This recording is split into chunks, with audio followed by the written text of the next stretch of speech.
আমার তো ভর্তা ভাত হলে আর কিছুর প্রয়োজন হয় না। আসসালামু আলাইকুম, সবাই কেমন আছেন? তো আজকে আমি নিয়ে এসেছি কাঁচকলা ও চান্দা মাছের কম্বিনেশনে অসাধারণ একটি মজার ভর্তা।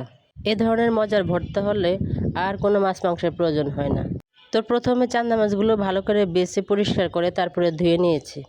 তো এই মাছটা রান্না করে খাওয়া যায় না, তো প্রথমে দিয়ে দিলাম একটু হলুদের গুঁড়ো, তারপরে একটু লবণ দিয়ে ভালো করে মাখিয়ে নিলাম। তো এই ভর্তাটি আজকে আমি তৈরি করব না, তৈরি করবে আমার শাশুড়ি।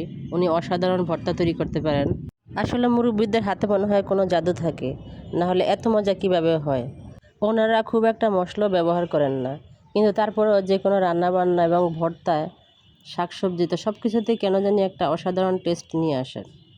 তো শাশুড়ি আম্মা প্রথমে কাঁচকলাগুলোর খোসা ভালো করে ছাড়িয়ে নিচ্ছেন। আপনারা ইচ্ছা করলে আরেকটু খোসা রাখতে পারেন, হালকা করে ছিলে খোসাটা রাখা যায়। আমি মাঝে মাঝে কলার খোসারও ভর্তা করে থাকি। তো উনি এখন এগুলা ছোট ছোট করে কেটে নিচ্ছেন।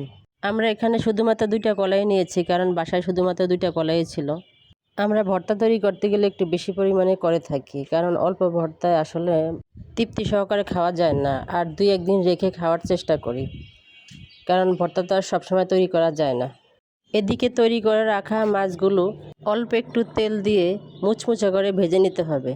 এখন উনি মাছগুলো একটু গরম তেলের মধ্যে ছেড়ে দিলেন। আমরা এই ভর্তাটা গ্রামের বাড়িতে বিভিন্নভাবে খেয়ে থাকি, যেমন লাউ পাতা দিয়ে অসাধারণ হয় এই ভর্তাটা।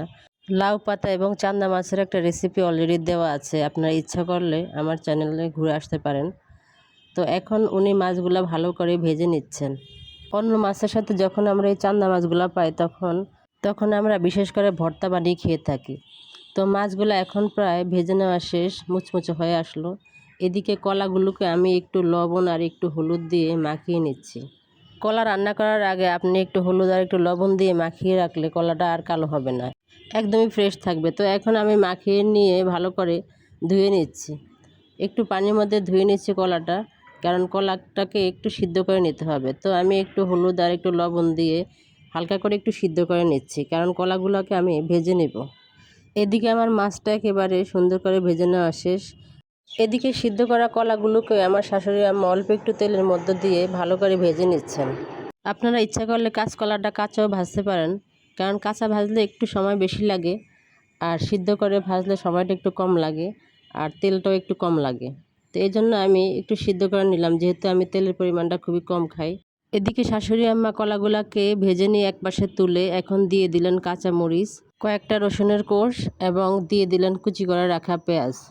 তো ধাপে ধাপে উনি বাকি উপকরণগুলো ভেজে নেবেন। তো যারা ভিডিওটা এই পর্যন্ত কন্টিনিউ করেছেন, প্লিজ একটা লাইক দিয়ে পাশে থাকুন। আপনার একটা লাইকের মাধ্যমে আমার ভিডিওটি অনেকের কাছে পৌঁছাবে এবং অনেকের দেখার সুযোগ পাবে। তো এখন উনি দিয়ে দিলেন কিছু শুকনো মরিচ। শুকনো মরিচ এবং কাঁচামরিচের কম্বিনেশনে ভর্তাটার মজাটা আরও বেড়ে যাবে। তো সবগুলো উপকরণ উনি এক এক করে ভেজে নিচ্ছেন। তো যারা এই ভর্তাটা এইভাবে তৈরি করে খাননি, বা যারা নতুন ভর্তাই তৈরি করতে জানেন না, তারা এই ভর্তাটা দেখে তৈরি করে নিতে পারেন।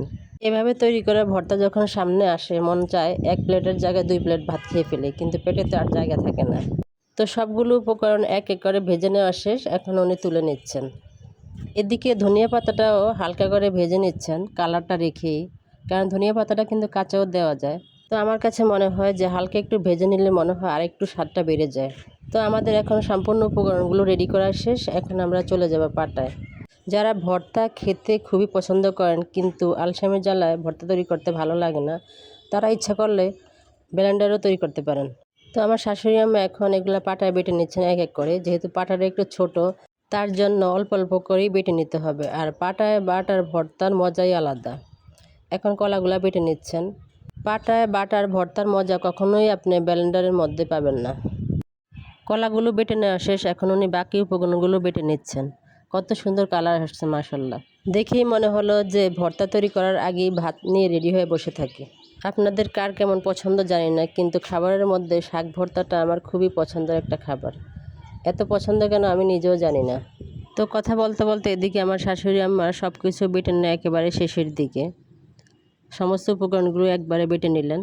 তো এখন উনি যে বেটে রাখা উপকরণগুলো সব এক এক করে আবার পাটায় নিয়ে নিলেন। আর আরেকটা কথা, ভর্তা কখনো অতিরিক্ত মিহি করতে যাবেন না। অতিরিক্ত মিহি করা ভর্তা একদমই ভালো লাগে না। একটু আড়াবাটা করে রাখবেন। সবসময় ভর্তা তৈরি করতে গেলে একটু আড়াবাটা করে রাখবেন, তাহলে ভর্তাটা কিন্তু অনেক বেশি মজা হবে। তো এখন উনি সম্পূর্ণ ভর্তাটা ভালো করে মিক্স করে নিচ্ছেন। আমার তো এখনই খেতে ইচ্ছা করছে। তো ভর্তাটা সম্পূর্ণভাবে মিক্স করা শেষ। আরেকটা উপকরণ বাকি আছে, সেটা আপনারা ইচ্ছা করলে দিতে পারেন, তবে আমার খুবই পছন্দ, আমি সেই উপকরণটা দিয়েই খাই, আর আমার বাচ্চারাও বেশ পছন্দ করে। তো এখন উনি একটা পাত্রে সম্পূর্ণ ভর্তাগুলো তুলে নিলেন, আর পাটায় মেখে ভাত খাওয়া সেটা আপনাদেরকে আর দেখালাম না। এখন আমি একটু লেবু দিয়ে দিচ্ছি, কারণ লেবুটা বাচ্চারা এমনিতে খেতে চায় না, তাই আমি ভর্তার সাথে একটু লেবু দিয়ে দিচ্ছি। খেতে কিন্তু বেশ ভালোই লাগে। তো আপনারা ইচ্ছা করলে এই লেবুটি স্কিপ করতে পারেন, কিন্তু আমার কাছে বেশ ভালোই লাগে, কারণ লেবুর গ্রানই আলাদা। আপনাদের কাছে এই ভর্তা রেসিপিটি কেমন লেগেছে প্লিজ কমেন্টের মাধ্যমে জানাবেন। আর যারা এখনও সাবস্ক্রাইব করে পাশে থাকেননি, প্লিজ সাবস্ক্রাইব করে পাশে থাকবেন। নতুন কোনো রেসিপি নিয়ে ইনশাল্লাহ আগামী দিন আবার চলে আসবো। আসসালামু আলাইকুম, আল্লাহ হাফিজ।